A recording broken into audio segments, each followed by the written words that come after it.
No be small ozeba wey don dig ground like this, my good people. You see, Arewa group, they are not smiling at all. They don't let the general public know say they no get one single love for Mazi Nnamdi Kanu, as they don't condemn the northern lawmakers wey dey support, wey dey join body call for the release of Mazi Nnamdi Kanu, wey be the leader of the indigenous people of Biafra. I still bring another information wey I wan share give all of una, and this one na about the southeast region. You know say Ohanaeze faction now don dey yarn dey give the federal government say the Southeast Development Commission say e go calm down Biafra agitation and e go reduce insecurity in their land. In one way or the other, they come dey give thanks to the federal government, come dey give thanks to the Presido wey be Bola Ahmed Tinubu. Sharparly, my correct person, make I give you the full details of this information. The tori be say the coalition of northern groups, they don dey talk this and that. They don criticize the federal lawmakers, especially those ones wey come from the north, and they talk bad about them. They criticize them sake of say they go support and they go join body for the call to release the leader of the indigenous people of Biafra IPOB, wey be Mazi Nnamdi Kanu. So this, my good people, na expo. This na to tell us say many northerners, especially the coalition of northern groups, they are not in support of Mazi Nnamdi Kanu. They are not in support of the Biafra agitation. But however, my good people, I go like inform you say the call for Mazi Nnamdi Kanu release, e don gain momentum. E don gain momentum sake of say ogbonge men for inside the country Nigeria, even legislators, they don put mouth on top the matter. They don dey advocate, they don dey push, they don dey call for the man freedom. For inside one statement wey dey issued by the Arewa group, wey be the coalition of northern group. See this group so, they no just believe their eye, say northern lawmakers go follow the call for the release of Mazi Nnamdi Kanu. The thing shock them well. They can't even label the support from the northern lawmakers as unpatriotic. They say that's what they do if it cause violence. They can't drop statements about the matter. And for inside the statement, they can't yarn plenty. They say the thing shock them well. Say the House of Representative members, including those people from the northern part of the country Nigeria, they support the release of a terrorist where im matter dey for inside courts of a competent jurisdiction. This dey come from Comrade Jamilu Aliyu Charanchi, and him na the national coordinator of CNG. The group come still dey yarn say the demand for Mazi Nnamdi Kanu release e dey undermine the rule of law and the authority of the Nigerian judiciary.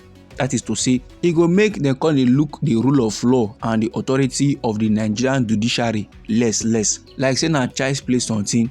The national coordinator wey be Oga Jamilu Charanchi, he come dey ask so, say where dem dey wey Mazi Nnamdi Kanu and the people dey give RIP to the northerners wey dey for inside southeast, and where dem dey when Mazi Nnamdi Kanu people they destroy the properties of northerners. The coalition group no like as the northern lawmakers enjoy body for this matter, and they show them, they didn't hide the matter at all. They say as the northern lawmakers now don't support the release for Mazi Nnamdi Kanu, they say it go make those security operatives who lost their brother, who lost their sister, who lost their colleagues to violence of the IPOB, it can make them they feel depressed, and it can make their morale come down on a massive level.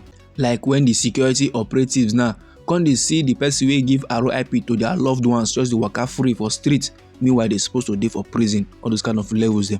They acknowledge the fact say the southeastern leaders, including legislators, governors and traditional authorities, they don't support the release of Mazi Nnamdi Kanu. They say that's not normal, they don't say na them, but they don't like am say northern lawmakers don't join body. They know they surprised by the position of the southeastern legislators, their governors, religious and traditional leaders.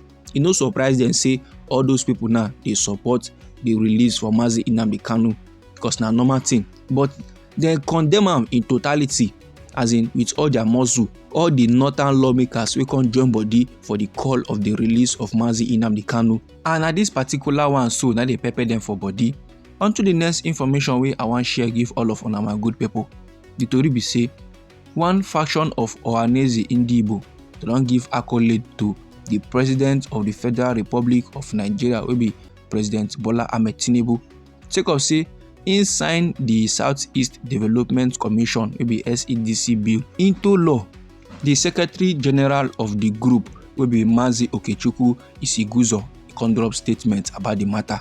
And for inside the statement, im come dey yarn say this ogbonge occasion e dey mark a turning point in their history as e dey signal a renewed commitment to addressing the challenges wey Igbo people dey face both for inside house and for inside diaspora. After 54 long years since the end of the Nigeria Civil War, the establishment of the SEDC dey represent a beacon of hope and in a genuine gesture for reconciliation by the federal government. Instead, they recognize the leadership wey our President Bola Ahmed Tinubu don show in approving the creation of this commission, and this one go play a vital role in their construction and rehabilitation of the infrastructure for inside the southeast region wey don dey suffer since from lack of development and abandoned projects. And according to Mazi Okechukwu, wey be the Secretary General of the group, the courageous step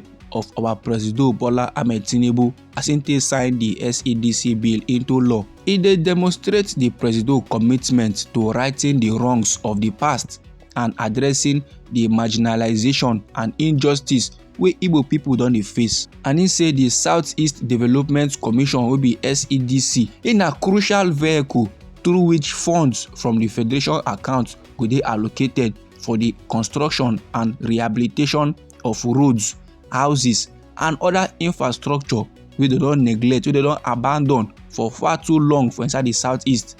And this thing now wey President Bola Ahmed do so as im don address the root causes of Biafra agitation and insecurity challenges for inside the southeast, the SEDC will come pave the way for a brighter future for the region and for their people.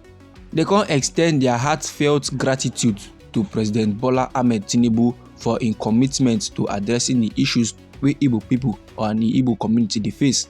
And they also give accolade to the Deputy Speaker wey be Honorable Ben Okezie Kalu and other Igbo federal lawmakers for their role as they dey sponsor this critical bill. So Ohanaeze Ndigbo still dey committed to advocating for the rights and well-being of the Igbo people, and they look forward to working together with the government and other stakeholders to make sure say this SEDC wey they just sign into law so e go fulfill all im mandates and e go bring positive change come the southeast region. So that, my good people, na the statement wey Mazi Okechukwu Isiguzo drop on top the matter, and he na Secretary General of the Ohanaeze Ndigbo. And that's now all of the information we I wan share give all of una for now.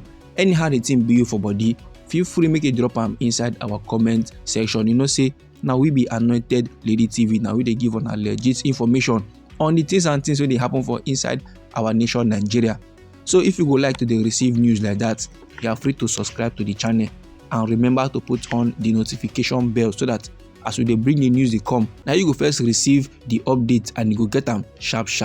I dey bring another legitimate information for you, my good people. No go anywhere.